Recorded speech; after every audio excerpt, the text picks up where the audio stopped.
tukorana se county ya Nairobi ase tukumanywa bona ikiombe ikigetendereta abanyagitari mensi ya Kenya ya Kmpdu nigo bona bagosereirie gochigokora omogiro bw'emeremo onyobokoreri bwa abanyagitari bogochigosona nigwa na siasa ase bona batebire busasa baraibe ikiombe ekyo bakoragwa n'omuriki obo omonene David Atela mokonyo ya Dennis Miskela nigo bona bagikeire bakongwe gakore kyomo bisomo ne bw'anyagitari ya Coast General goteneni wa emeremo ase bona batebire n'egetambukire ekyo nigo kirema mincha n'erichiko na nigo gekobwatiranirwa na siasa abanyana bo nigo bona batebire ebikore bunebyo nigo byabere bikonekiwa se chinsemo chinde meyense ase bona batebire abana siasa babere bagosona na Obobwenia ase bakobeka obogima bwabaroire ase akongu nigo bona batebire ekorengana n'ekiombe ekyo kiarure enotice ya matukatano nabere banyangana itorigo chikorigererwa senchirerengia nigo barachikonekia omogiro.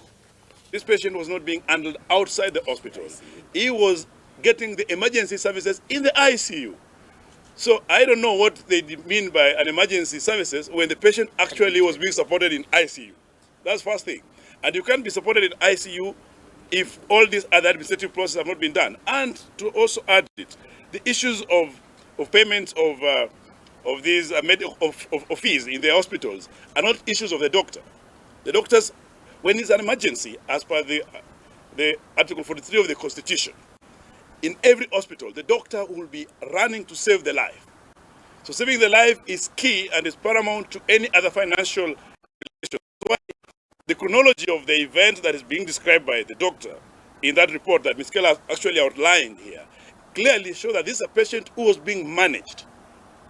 But then the report that is being given by the bystanders, the county park secretary and the chair and the board, are looking at which end? One-sided story which is politically motivated. That's why we are saying it is very difficult in this country to manage or to handle political patients.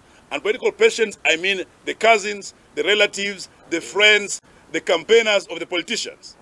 When they go to the hospital, they expect doctors to be born or to be created and to handle their issues immediately.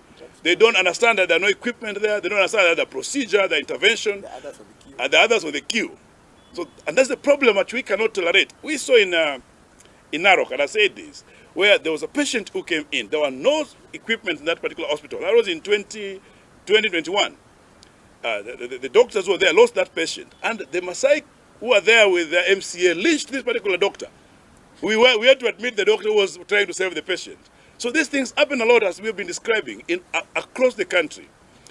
But most of the time, the counties understand this and try to protect the doctor.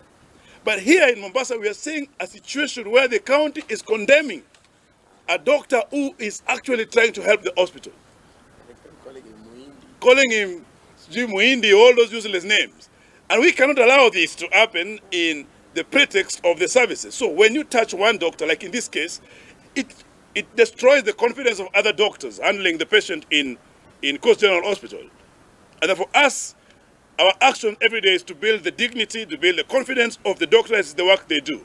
And that's why we have told the governor, Bruce Omad from Mombasa, that he must put his house in order, or we are going to put it in order. Solidarity, solidarity forever. Solidarity forever. Solidarity forever. For the union makes us strong.